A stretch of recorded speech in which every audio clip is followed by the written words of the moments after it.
econômico em função da integração que promove entre os diversos municípios, considerando que uma das demandas daquela região, e quem mora lá em Miguel Pereira, eu acho que pode confirmar isso, é onde a demanda de mobilidade é cada vez maior e cada vez mais difícil para aquele pessoal, principalmente quem precisa vir para o Rio de Janeiro.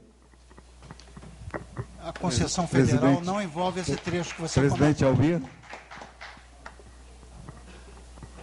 É que o contorno da Baía de Guanabara pertence ao Estado do Rio de Janeiro, não é uma concessão federal. Isso não faz parte da concessão federal. Qual que você fala? Qual? Bom, eu gostaria... É um direito de passagem que a FCA pagava à antiga Central.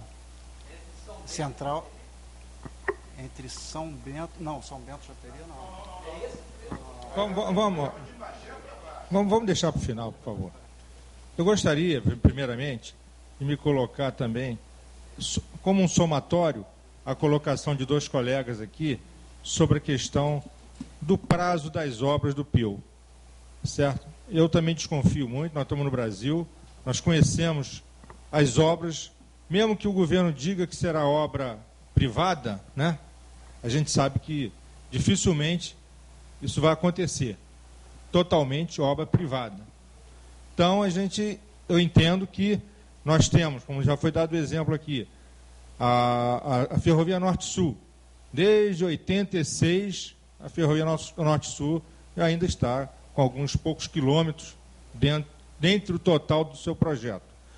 Hoje nós temos a FICO e a FIOL, que estão lá com problemas seríssimos quanto à questão de projeto, de especificações de materiais, toneladas e toneladas de trilho mal especificado, encostado para lá. Então a gente vai ter 11 mil quilômetros de ferrovia. Estamos já começando a dizer o seguinte, olha, vamos desativar essas ferrovias, porque essas aqui não são antieconômicas, mas as outras, economicamente viáveis, elas poderão ser aproveitadas no PIL. Mas, de qualquer forma, elas já estão sendo desativadas.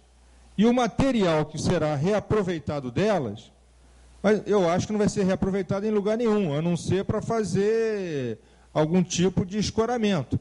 Porque, como o Mauro colocou, em determinado trecho, né, da linha de Rio Campos, TR-32, que não comporta a capacidade dos trens que ele passava. Então, eu acho que a questão hoje ela é complicada. Se a FCA ela tem 700, 800 milhões de reais que seriam investidos nesses trechos que serão desativados. Ela pegará esses recursos para jogar para os trechos remanescentes, que são trechos que ela vai continuar operando.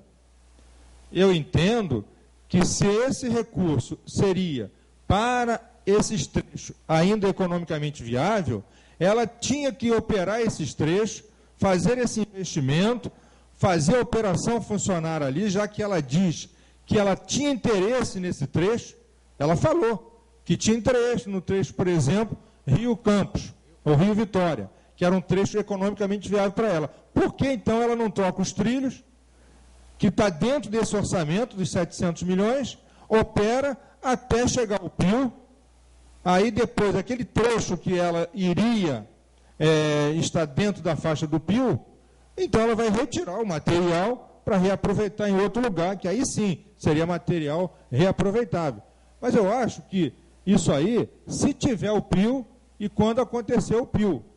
A gente não sabe se o PIL vai acontecer em 5, em 10 ou em quantos anos que a gente vai ter o PIL. E não vamos ter nem a ferrovia existente. E o que vai acontecer? Vai acabar aquelas ferrovias e, no fundo, como diz o olho, passar a borracha, eu sei que a legislação não permite, mas vai acabar passando a borracha, que aqueles trilhos vão sumir mesmo, e vai sumir e vai passar o quê? Para a poeira toda, a sujeira, vai para debaixo do tapete. Então, eu acho que, só para encerrar, eu estou vendo que, de repente, nós estamos precisando aqui, infelizmente, de uma Cristina Kirchner. que chegou lá e tomou uma decisão na LL. Simplesmente ela acabou com a concessão da LL. Se aqui as concessionárias, não quero que isso aconteça, não sou louco, mas eu acho o seguinte, se as concessionárias não atendem a determinação de cobrança de multa, não atende toda a legislação que ela tinha que estar cumprida dentro do contrato que ela assinou, como é que ela, então, vai cumprir daqui para frente outras decisões? Então, eu estou falando, eu sei que o Mauro é meu amigo, trabalhamos junto, eu sei que ele está aqui numa posição representando alguém da NTT, coloca a posição dele, gosto do Mauro, mas eu acho que a posição nossa tem que ser muito clara. Eu não consigo entender que nós vamos ter 11 mil quilômetros de ferrovia aqui entre 5 e 10 anos funcionando dentro desse grande pacotaço que estão fazendo no Brasil. Seria muito bom, mas a gente tem que ser muito realista. Muito obrigado. Sandra. Eu gostaria de comentar isso, doutor Almir, não dá para adiar e me perdoe. Não, infelizmente não dá. Quer dizer, concordo com tudo que você falou, não tem como não concordar. E quero dizer para vocês que toda a emoção que eu coloquei aqui em tudo que eu falei hoje é questão pessoal, eu não me sinto nem respondendo pela NTT, eu estou me sentindo em casa aqui. Sou engenheiro, sou carioca e estou no meio de colegas. Todo o arcabouço jurídico e técnico dessa modelagem aí foi para tentarmos conseguir uma malha nacional. Esse é a grande motivação, o grande objetivo nosso, né? E o governo se mostrou incompetente em construir qualquer coisa, denúncia, entraves burocráticos, etc. E para nós licitarmos para a iniciativa privada qualquer concessão, essa concessão precisa ter uma estabilidade, uma garantia também, o governo brasileiro precisa transmitir alguma estabilidade econômica para que o capital privado participe de uma situação dessa. E imagino que uma licitação de uma nova linha Rio-Vitória depende essencialmente de estar resolvido aquela linha paralela, senão ninguém vai entrar nessa discussão com a Vale, que é a proprietária da FCA. Foi isso. Mas concordo com você que talvez uma conclusão muito importante para essa reunião aqui hoje seria que aquele debate que você mesmo... É a mesma coisa, né? Dizer que eu acho que concluir a desativação significaria, de fato, nós termos a nova linha implantada. Aí sim eu poderia pensar em qualquer outra coisa, né? Almir, brilhante, Almir. Obrigado aí. Já que o colega Mauro fez a intervenção, antes dos dois últimos participantes que vão fazer pergunta, eu só queria ressaltar o seguinte, eu entendo, quando fala na iniciativa privada, é um capitalismo. E capitalismo, para mim, sugere risco, né? E em todo lugar que eu vou, é sempre a mesma história, dizer assim, precisa de garantia, precisa de não sei o quê.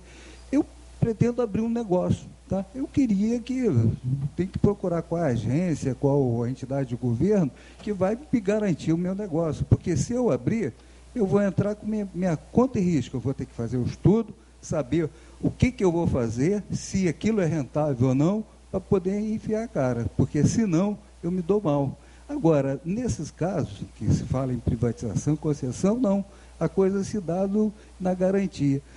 Você falou uma coisa que eu achei importante, impressionante, né? É que as ferrovias são privadas, né? Tudo bem, nós podemos aceitar essa tese, mas então o governo não tem que colocar um centavo do povo, já que é privado. Bom, chamar a Sandra e o Iara para terminar. Boa tarde. Eu Meu nome é Sandra, participo do Movimento de Preservação Ferroviária. Gostaria de parabenizar o Mauro por estar aqui, porque eu reconheço que é uma posição muito difícil. Eu me sentindo em casa. Eu botei emoção em tudo que eu falei. Tá. Mas assim, gostaria de primeiro, antes de falar o que eu vou falar, perguntar a você qual é a composição da ANTT.